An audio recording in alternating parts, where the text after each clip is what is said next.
नमस्कार. मी विनायक गोवितेकर. मी ठाण्यामध्ये राहतो. मी एक प्राणिक उपचारक आहे आणि एक जगावेगळा अनुभव तुम्हाला सगळ्यांना सांगावासा वाटला म्हणून हा छोटासा व्हिडिओ बनवतो आहे. तर प्राणिक उपचार म्हणजे थोडक्यात सांगायचं तर स्पर्श न करता किंवा औषध न देता उपचार करण्याची पद्धत. त्यामुळे तुम्हाला शरीराचे आजार बरे करता येतात, मानसिक आजार बरे करता येतात. नंतर तुमच्या वास्तूमध्ये काही नकारात्मक ऊर्जा असतील तर त्या स्वच्छ करायला मदत होते आणि इतरही जीवनातले अनेक अवघड प्रश्न ह्यामुळे सुटून जातात किंवा सोपे होतात. तर अशा पद्धतीबद्दल मी जास्त काही सांगत नाही आहे. तर मी एक वेगळा अनुभव तुमच्याशी शेअर करतो आहे. तर गेल्या वर्षी मी परदेशामध्ये लेकीला भेटायला गेलो होतो. कन्या, जावई, नातू यांच्या प्रेमळ सहवासामध्ये आमचं दोघांचं जीवन अगदी मजेत चाललं होतं. मग लेक आणि जावई कुठे कुठे हिंडायला न्यायचे, कधी आम्ही त्यांच्या सल्ल्याने कुठे हिंडत फिरत होतो. असं सगळं छान चाललं होतं. मग जावई बापूंनी एक ठिकाणी दुसऱ्या शहरामध्ये शनिवार रविवारपुरता एक बंगला बुक केला आणि तिथे आम्ही गेलो. त्या शहरात जाऊन वेगवेगळी सगळी पर्यटन स्थळं होती ती बघितली आणि मग संध्याकाळपर्यंत त्या बंगल्यामध्ये पोचलो. तिथे राहण्याच्या सगळ्या सोयी होत्या.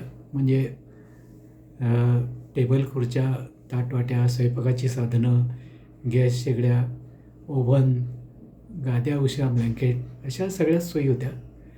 म्हणजे तुम्ही डाळ, तांदूळ, गव्हाचं पीठ, तेल, तिखट, मसाले असं 2-3 दिवस पुरेल इतकं साहित्य घेऊन गेलात तर तुम्हाला केव्हाही गरमागरम चहा, कॉफी आणि गरमागरम स्वयंपाक करून सुखानं 2-3 दिवस राहता येईल इतक्या भरपूर सोयी होत्या. मग दिवसभर आम्ही गप्पा मारल्या, हिंडलो फिरलो. लेकीने हौसेने करून जेवण वाढलं आणि तृप्त होऊन झोपायला गेलो. वरच्या मजल्यावर ज्या काही बेडरूम होत्या त्या तिथे माझी बायको, कन्या, जावई आणि नातू पटापट झोपायला गेले. माझ्यासाठी त्या मजल्यावर काही जागा नव्हती. पण तळमजला पूर्ण रिकामा होता. तर मी तिथल्या बेडरूममध्ये झोपायचं ठरवलं. मग तिथे गेलो. आसपास रस्त्यावर दिवे होते, पुरेसे दिवे होते. एक शहरच होतं ते. पण तो उजेड आत यायला काही वाव नव्हता, कारण तिथे भरपूर झाडंझुडं होती आणि मग बाहेरचा उजेड यायला काही वाव नव्हता. अंथरुणावर पडलो आणि कधी नव्हती इतकी निराळी शांतता मला तिथे अनुभवायला मिळाली की रस्त्यावर आवाज करायला माणसं तर नव्हतीच, वाहनं नाही, कुत्री मांजरं कोणाचाच वावर नव्हता.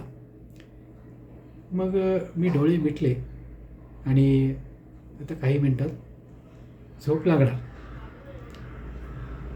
तर त्या गडद अंधारामध्ये एक पांढऱ्या रंगाची आकृती मला दिसायला लागली. क्षणभर मी गोंधळून गेलो. हा प्रकार मला पूर्वी काही अनुभवाला आलेला नव्हता.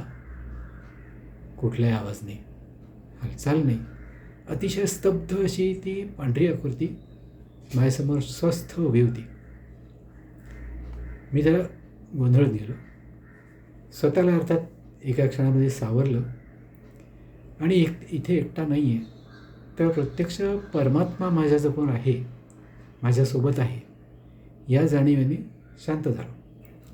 आता प्रत्यक्ष ईश्वर माझ्या पाठीशी होता, त्यामुळे घाबरायचं कोणतंही कारण नव्हतं. हे एक मनाशी पक्क केलं आणि ईश्वरी प्रेरणेने मला जे जे सुचलं ते करायला सुरुवात केली. तर प्राणिक उपचारक असल्यामुळे मला नकारात्मक ऊर्जेचा थोडाफार अनुभव होता, पण हा अनुभव पूर्वी कधीच आला नव्हता, अगदीच वेगळा होता. हे मात्र मान्य करावंच लागेल. ईश्वरी मदतीने मी तिथली नकारात्मक ऊर्जा जी होती ती सगळी नाहीशी करून ती इथे स्वच्छ पवित्र ईश्वरी ऊर्जा भरून टाकली. आणि मग अर्थातच ती आकृती फिकट होत गेली आणि मग नाहीशी झाली. पण आता इथे थांबून तर जाणार नव्हतं, कारण इतर खोल्यात आमच्या इतर मंडळी होती सगळी. माझी बायको होती, कन्या, जावई, नातू हे सुखाने झोपले होते. तर ही ऊर्जा यांना त्रास देऊ शकेल हे माहीत होतं. मग मी अगोदर जिन्यात गेलो. जिन्यामध्ये सगळी ऊर्जा स्वच्छता केली.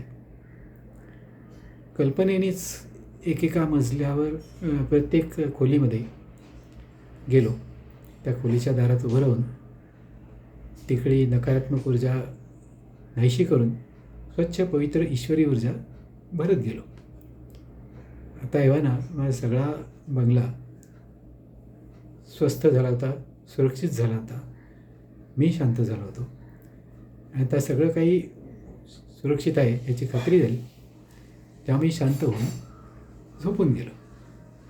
तर हे सांगायला मला फार समाधान वाटते.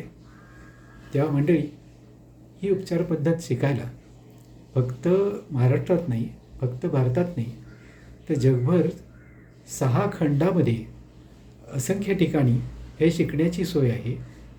अर्थात मी समजू शकतो की तुम्ही तुमच्या व्यापामध्ये हे शिकायला वेळ काढू शकाल असं नाही.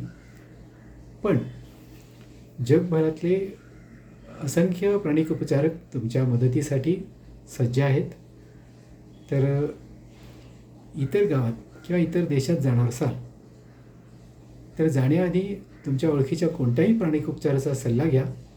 त्याचं शुल्क विचारून घ्या आणि तुम्ही प्रवासाला निश्चितपणे जा.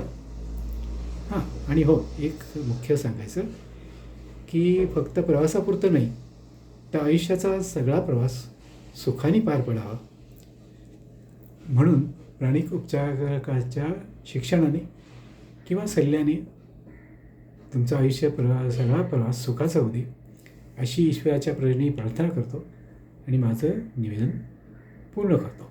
चला, पुन्हा भेटूया असे वेगवेगळे अनुभव ऐकायला. तोपर्यंत शांत राहा, स्वस्थ राहा, मजेत राहा. नमस्कार.